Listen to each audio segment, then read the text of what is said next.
नमस्कार। मैं Amitesh Kumar Singh, assistant professor, department of political science, GRS college Jamalpur, Munger university Munger.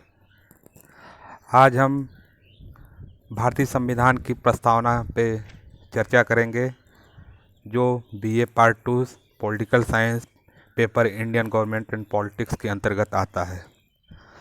आज हम बीए पार्ट 2 के विद्यार्थियों को ये बताएंगे कि भारतीय संविधान की प्रस्तावना क्या है, प्रस्तावना की ज़रूरत हमें क्यों पड़ी, और प्रस्तावना से संबंधित जो वाद विवाद हैं उसके संदर्भ में आज हम व्याख्या करेंगे।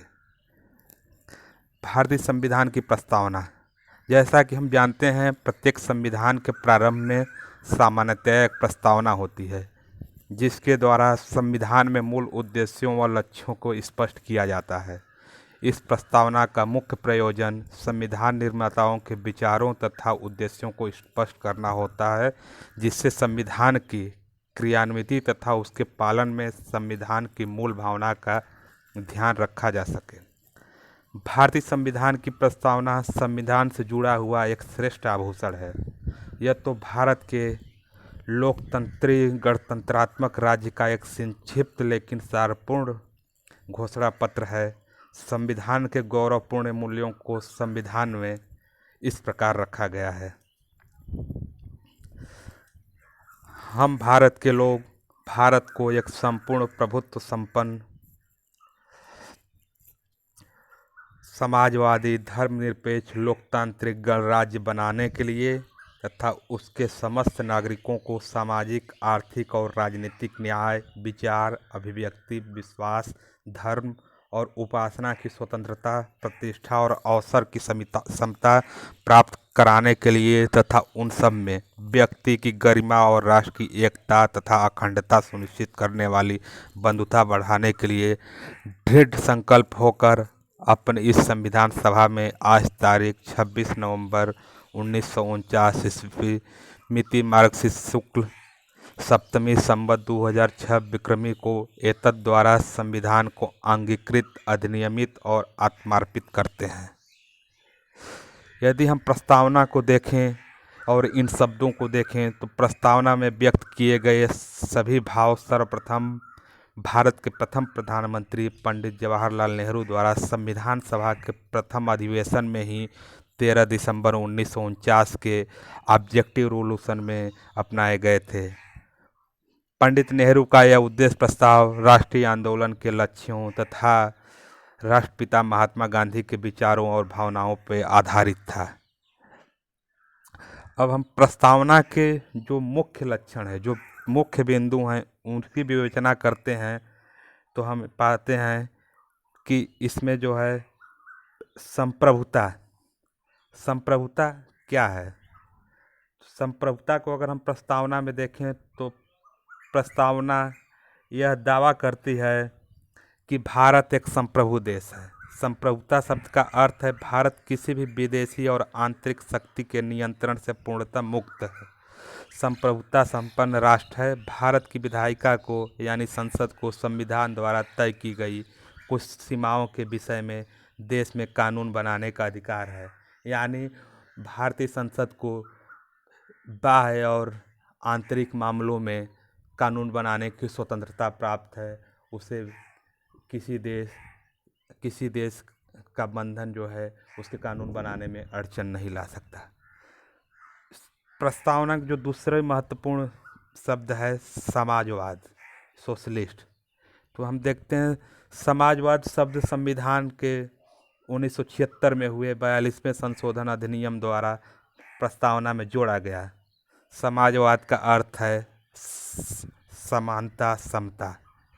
समाजवादी जो विचारधारा है वह एक तरह से देखें तो वो लोकतंत्र पे बल देती है। भारत ने लोकतांत्रिक समाजवाद को अपनाया है। लोकतांत्रिक समाजवाद एक मिश्रित अर्थव्यवस्था में विश्वास रखती है, जहां निजी और सार्वजनिक दोनों क्षेत्र कंधा से कंधा मिलाकर कार्य करते हैं।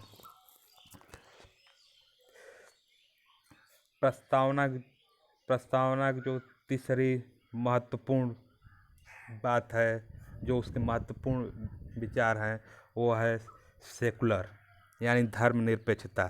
धर्मनिरपेक्षता शब्द संविधान के 1976 में हुए 42वें संशोधन अधिनियम द्वारा प्रस्तावना में जोड़ा गया। भारतीय संविधान में धर्मनिरपेक्ष शब्द का अर्थ है भारत में सभी धर्मों को राज्यों से समानता, सुरक्षा और समर्थन पाने का अधिकार है। यानी भारत में राज्य का कोई अपना निजी धर्म नहीं होगा। किसी धर्म को वह जो है एक तरह से आगे बढ़ने से रोकेगा नहीं, उसको उसमें हस्तक्षेप नहीं करेगा। संविधान के भाग 3 जो कि मौलिक अधिकार से संबंधित है, उसके अनुच्छेद 25 से 28 में देखें तो धार्मिक स्वतंत्रता का प्रावधान किया गया है। प्रस्तावना का जो अगला महत्वपूर्ण शब्द है वह है लोकतांत्रिक यानी डेमोक्रेटिक। लोकतंत्र का अर्थ होता है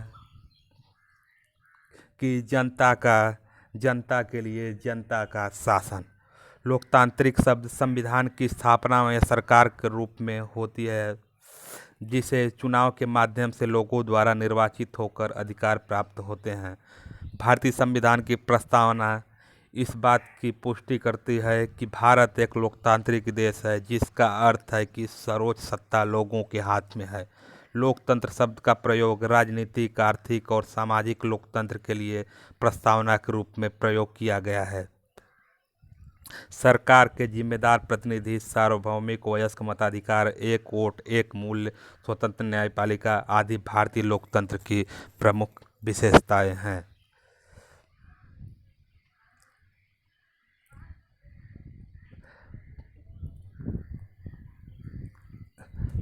प्रस्तावना में जब हम आगे बढ़ते हैं तो देखते हैं कि प्रस्तावना भारतीय लोकतंत्र को एक गणतंत्र भी मानती है। गणतंत्र यानी रिपब्लिक। गणतंत्र अथवा गणराज्य में राज्य का जो प्रमुख होता है वह वंशानुगत न होकर बल्कि प्रत्यक्ष या परोक्ष रूप से वहाँ की निवास करने वाली जनता द्वारा चुना जाता है।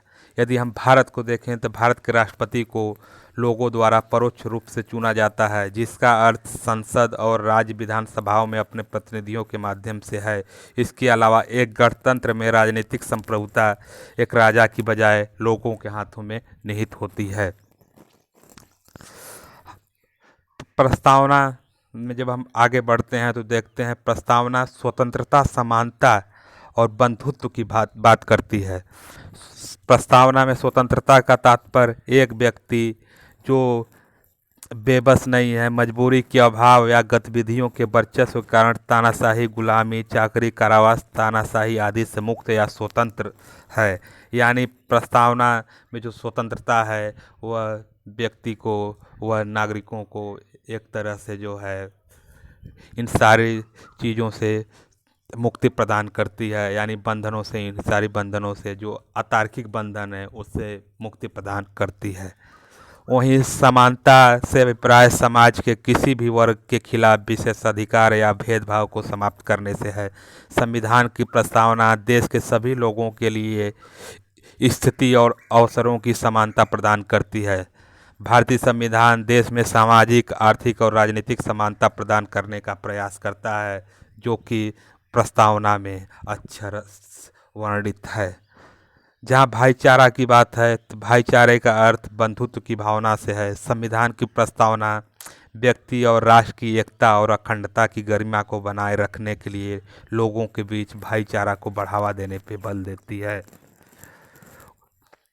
वहीं प्रस्तावना में एक और महत्वपूर्ण बिंदु है, वह है न्याय यानी जस्टिस। भारतीय संविधान की प्रस्तावना में न्याय शब्द को 3 अलग अलग रूपों में समाहित किया गया है। प्रथम सामाजिक न्याय, द्वितीय आर्थिक न्याय और तृतीय राजनीतिक न्याय, जिन्हें मौलिक अधिकार और नीति निर्देशक सिद्धांतों के विभिन्न प्रावधानों के माध्यम से हासिल करने की वकालत भारतीय संविधान द्वारा प्राप्त है। प्रस्तावना में सामाजिक न्याय का अर्थ संविधान द्वारा बराबर सामाजिक स्थिति के आधार पर एक अधिक न्याय संगत समाज बनाने से है।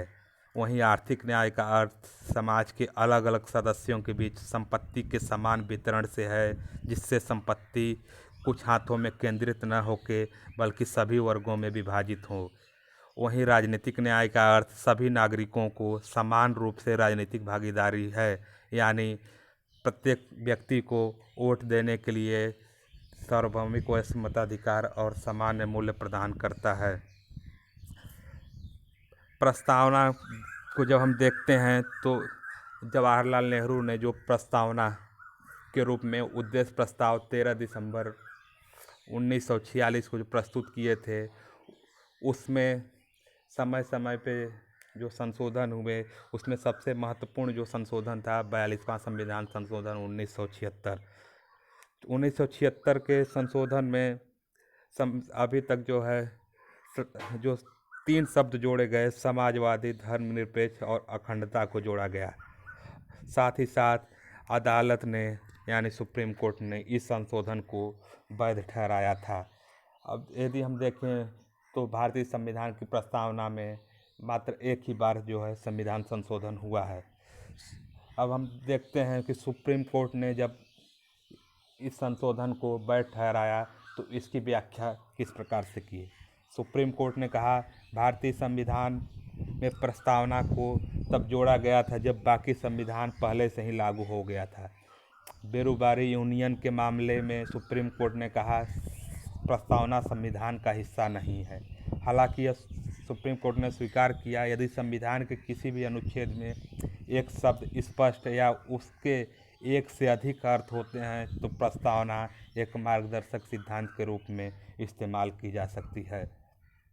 वहीं केशवानंद भारती मामले, जो कि 1973 में सुप्रीम कोर्ट ने अपने फैसले को ही पलट दिया और यह कहा कि प्रस्तावना संविधान का एक हिस्सा है और इसे संविधान के आर्टिकल 368 के तहत ही संशोधित किया जा सकता है, लेकिन इसके मूल ढांचे में परिवर्तन नहीं किया जा सकता। एक बार फिर भारतीय जीवन बीमा निगम के मामले में भारत की सर्वोच्च अदालत ने यह कहा कि प्रस्तावना संविधान का एक हिस्सा है। इस प्रकार स्वतंत्र भारत के संविधान की प्रस्तावना खूबसूरत शब्दों की भूमिका से बनी हुई है। इसमें बुनियादी आदर्श, उद्देश्य और दार्शनिक भारत के संविधान की अवधारणा शामिल है। ये संवैधानिक प्रावधानों के लिए तर्क संगतता अथवा निष्पक्षता प्रदान करती है। धन्यवाद।